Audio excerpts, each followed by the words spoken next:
to the Run Like a T-Rex YouTube channel. Something a little bit different for today's video. So no running, so we're now a week on from the Two Castles race, where if you saw my vlog, my Achilles has given me a little bit of jip, so I've sort of rested it for the week, and I've got an appointment with Stuart Sports Therapy 1 tomorrow, so hopefully get that sorted. It's feeling pretty good, so I'm hoping it's just a bit of a strain that it just needed a bit of rest. So basically what I'm going to do today is just go through some of the bits and pieces I've learnt from sort of my perspective of the how best to attack a half marathon, sort of what I wish I'd known, sort of go back 9 months or so before I did my first one in September. The things I've done that I found have worked, some that haven't, and just some tips, so hopefully that might help some of you. Yeah, I think we're about a week out from Leamington Half Marathon, so I'm going to cover the training aspect as well as the sort of on the day, what I felt worked. By all means, advice is only that, it's just stuff to follow, so if you feel it won't work for you for personal circumstances, then that's fine. I just thought this might help. So I think first and foremost, I think the most important thing is to find a plan that works for you. So I use the Runner app. I've used that 4 times now. So I've used it for the 3 half marathons I've trained for, as well as the 10k program I used for the Two Castles. And for the 3 half marathons, each time I've hit my target time, so it's really helped give me the structure I needed for my training and what I needed to be doing. I think it's £99 for the year or £17 a month. So if you're just using it for a one-off race, say you've just been signed up to do a half marathon for charity or whatever, or if you're a bit more of a dedicated runner, then you've got the option to pay 99 quid and get it for the full year. I find it really beneficial, really structured. It gives you the training, the sessions you want to, what days you want to run on, what days you want to have your longer runs on, what days you want your easy runs on, so you can sort of tailor it to your own week. I find it massively helpful. As much as anything, one is knowing like what distance and how to build up gradually is massively beneficial, especially if you're relatively new to it. The second benefit, I think, is physically telling you what intensity to do your sessions at. So running your easy sessions easy and your hard sessions hard. It sounds really straightforward, but I've always had a habit of breaking into, I don't feel like I'm working hard enough on a session. Yeah, I'm a married dad of 2 that works full time, so I kind of want to feel like I'm getting bang for my buck for my training. So it was always quite difficult to make sure I was running easy sessions easy. So yeah, that's one of the lessons I've kind of learned. Found it really useful. I know people that use like the Cooper Runner app really successfully. Different, similar sort of format, but it's worked for them. So yeah, there's plenty online, Runners World, that kind of thing. They'll all have half marathon programs. Find the sort of level that you're after, and then you can tailor it to suit. If you're interested, I've got examples of the training programs I've used. So I've used them to try and break 2 hours 10, 2 hours, and 1 hour 55. And all 3 times I've attempted that, I've hit my target time. So yeah, if you wanted to see what a program might look like for somebody who runs 3 days a week for those sort of ability levels, drop me a message on Instagram, whatever. I'm more than happy to try and share that with you. The other one in terms of training is dealing with your long runs. So I don't typically, when you do your training program, a lot of the time I give you specific pace. I'm not a massive fan of that for longer runs. It just doesn't tend to work for me. I don't train very well on the longer runs. I'm one of those people that can kind of pull it out of the bag on the day and hope I've done enough training during just getting the miles in my legs rather than going really specific and hitting my like pace for certain intervals within the longer run. One of the things I did find, I'm mid-30s, far from a professional athlete, so the recovery is one of the things I've really found quite difficult at times, particularly in the earlier days as I was building up my mileage. It was all sort of a new frontier, but once you've done a half marathon, they get that little bit easier because you've done the mileage, your legs are kind of used to it. But one thing I cannot sing the praises of enough is CBD balm. Really helps for recovery. Rubbing it on your on your achy muscles after a run really helps you to recover. So come back, stretch, have a shower, put the CBD balm on, and the following day I feel like I could run if I wanted to, which is fairly rare for me. If I can, the day after a long run, I typically struggle. I've been using the Honda Barrett one. I can put a link in the description down below. Fairly cost effective. Works a little bit like DP or Tiger Balm, those of you that use the app. The other unexpected consequence I found of this for the female family members I've got, really good for menstrual cramps. So the female viewers of this video, you might find it also works for that. Really, really, really helpful. It's similar principle, isn't it? It's tension in a muscle, so the way it comes about might be different, but it all helps. The other one, I also, just like Swim Bike Run Stu, I really struggle with nip chafing. I know he uses the Run Guard. I've found a similar one called Nip Protect, just an Amazon alternative. Little circular plasters, but they've worked in really hot weather when you're really sweaty, really wet weather. Go on dead easy, come off pretty easily as well. Once you're in the shower, you can peel them off without much issue, without taking any hair or irritating your skin afterwards. So that's that thing. And then the other thing I've found is particularly the training aspect. So in the trainings, when you want to be doing your sort of trial and error, find what works for you in terms of fueling. In terms of gels, the best ones I've found that work for me are the Kendall Mint Company ones. Not an ad, I'm nowhere near that level, so they're just the ones that work for me. I like the consistency, I like the way my stomach deals with them pretty well. I've tried the High Five, I find them too runny, I don't feel like I'm getting any benefit from them. And as for the Cis gels, if you can swallow those, I doff my hat to you, because I think the texture is abysmal. Please don't come after me, Cis, but I really do not like the texture of the gels. Don't suit me, and I don't really feel like they kind of give me the boost I need, whereas the first time I took these Kendall Mint Company gels, it felt like rocket fuel. It was like on a longer run, sort of doing distances you've not done before. I felt it really, really, really useful. The other thing I found, so another Kendall kit, massive shout out to Steve Glaze, by the way, because he got me onto these. So it's a soft gel flask. So this one is another Kendall Mint Company one. He had a spare one that he gave me. The benefit I've found with this is typically if you take a top of the gel, you basically have to take the whole gel in one go. The benefit of this is it holds 2 gels.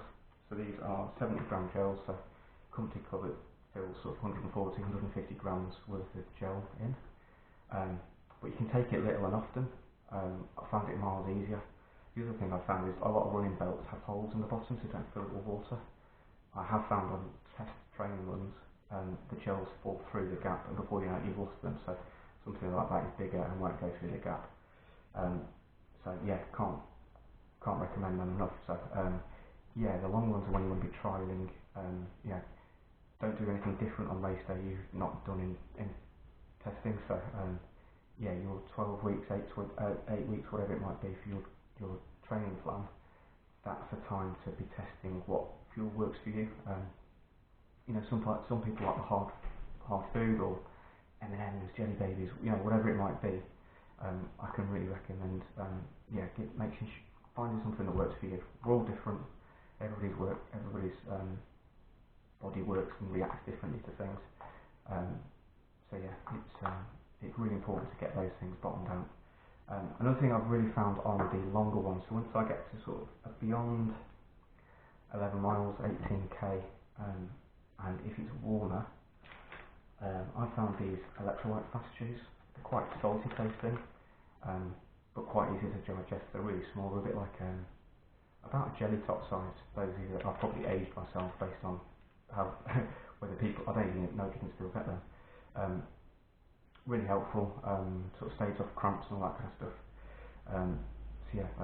I can recommend them as well. So I carry those in my belt, which kind of naturally takes me onto the running belt and what I carry with me on a longer run. This is the running belt I use. It's got a zip front pocket at the front, and then 2, I don't know if you can see those, for drinks flasks. One cheap one got off Amazon, and came with 2 small sized water bottles. So I carry one of those in one pocket with some water in, and my gel flask in the other. Really easily accessible. Yeah, fits my phone in, fits my keys in, and then the other thing that I carry with me at all times, Compeed. Nothing derails a run quicker than a really bad blister. So swear by Compeed. I got introduced to them probably about 2007 when I joined the army. They were a godsend. Running around on brand new army issued boots can play havoc with your feet. So yeah, I can really recommend those. Sort of the second layer of skin. I've never had any issues. So even if I've got a hot spot or a blister, I put those on. I can still run, I can still walk, and all those sorts of things. So yeah, I always have those on me. So I've always got a few sets just in case I'm around someone else who's got one. I can just give them that as well. So yeah, so that's what I carry on race day. So in terms of the actual race itself, most important piece of advice is enjoy it. I don't race with headphones in. That might change if I do something like a marathon, that way it's such a long way. But I kind of want to absorb the atmosphere. Training runs a bit different when you're running purely solo, but I quite like absorbing the atmosphere. So key thing is, unless there's some bizarre ransom being put on a family member, presumably you're there because you want to be there. So make the most of it, enjoy it. You put all the work in. The whole thing with like the marathons and stuff is like if you're doing a marathon for the first time, the marathon's a celebration. You've done the work, you've done the commitment for 12, 16 weeks, wherever it might be, getting out in all weathers, getting yourself fit, pushing yourself to do things you wouldn't typically do. So yeah, just go out and enjoy it. They're generally pretty good atmospheres. Running communities are wicked, so even if you're going up a hill and you think it's never going to end, make a sarcastic comment, you'll probably get a bit of support from people alongside you and go, yeah, this hill can kiss my arse as well. So we've all been there. A bit of gallows humour goes a long way. Yeah, so enjoy it, follow a training program, make sure not only are you testing the type of fuel in your training, test how much as well. So in the first half marathon I did, I went out and I only had 1 gel on me, and I didn't pay attention to my strategy, so I thought I was running quite well, felt fine, and didn't take my first gel until I was 7.5 miles in, and only had the 1. Which 1 wasn't enough, and 2 I hadn't taken early enough, so I got to the 11 mile mark and my legs died. They were in absolute bits. My calves and hamstrings just felt like they'd been hit with a hammer. They were horrendous. So I typically take, for a half marathon, so this is my ability, I'm 5'11", probably 13 stone, thereabouts, and I'm 155. 152 is my PP for half marathon, so give you an idea of how long I'm running for, my size and all that kind of stuff. Obviously, yeah, but fueling's very personal to whoever you are, how quick you are, how efficient you are, that kind of thing, your size. I'll typically take a gel about 20 minutes, 10-15 minutes before I start the race, and I normally carry 2 with me and hope I'm going to pick up another one, probably around the 10-11 mile mark on the race. So that's about 4 gels that I'll personally take, and that's about the minimum I'd want to take. I find that I can, my legs are, I did 152 in the Cobb half in April, new PB, was really, really happy with it, took another 6-7 minutes off my PB time. It was my legs and my fueling that was the limiting factor. At no point really did I particularly feel out of breath or anything like that. It wasn't my cardio system, it's physically such a long way, you're expecting your body to work at quite high capacity for quite a long time. My legs gave up way before my head and my lungs did, so it felt pretty good, but I just couldn't move my legs, they'd had enough. So put yourself in a good position where that's not going to be a limiting factor. It's going to be the terrain or just generally how fit you are rather than how well your body's coping with the mileage. So so they'd be my top tips really. Follow a plan, get your fueling right, enjoy it, and I wouldn't worry too much about pace, as long as you're not properly going out at the clappers. It's 13 miles, you can't go out at like 5k pace, although I did get a PB in my 5k because I'm ultimate example of do as I say, not as I do. I'm horrendous at pacing. absolutely useless. I've inbuilt self-imposed fartlek is probably how I'd explain most of my half marathons, because I just I can't. I'm like a puppy. 3, 2, 1, go. Hear the horn, go. Everyone goes, like, off I go. And then you get sort of 3, 4 miles in, and you're like, I immediately regret that decision.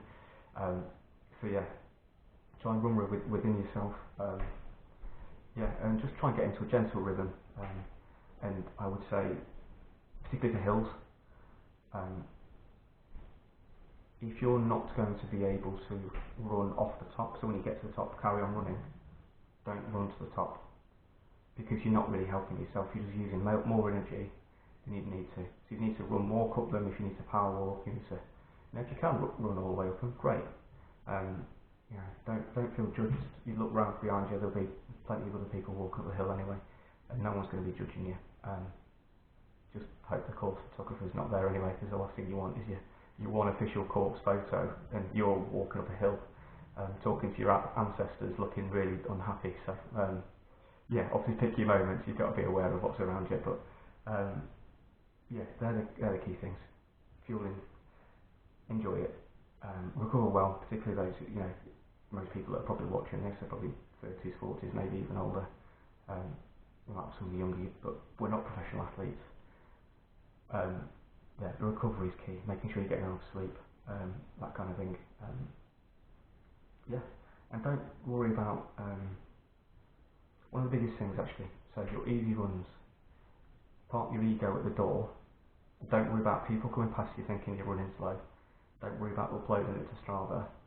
I always put it on as 6k easy, so people know it's an easy pace, because I still can't park my own ego and think, oh, he's running a bit slow today. What was he doing? It's an easy run. It's there for an easy run. It's to build your aerobic base. Just get your miles into your legs. Get yourself ticking over. And a lot of the time, they're the runs you're going to enjoy most. Go out for about 40-45 minutes. Hopefully this time of year you might get some decent weather. Plod around, bit of music in. The endorphins and the serotonin boost you'll get at the end of that will be unlike anything else. They'll get you proper runner's high at its utmost. Those are those. If you've got any more questions, fire them across. Either put them down below. If you've got any tips, things that work for you, put them down below. Be really interested to hear. Or drop me a message on Instagram. Thank you very much for watching. Thank you to everyone who's liked, subscribed, commented so far. I'm very nearly at 50 subscribers. That'd be wicked if I get to that before the end of June. Hopefully I might be running next week. So we'll see what the next video holds. I think a bit of parkrun tourism. I think that's what I'm probably gearing towards. Thank you for watching, and I'll see you next time.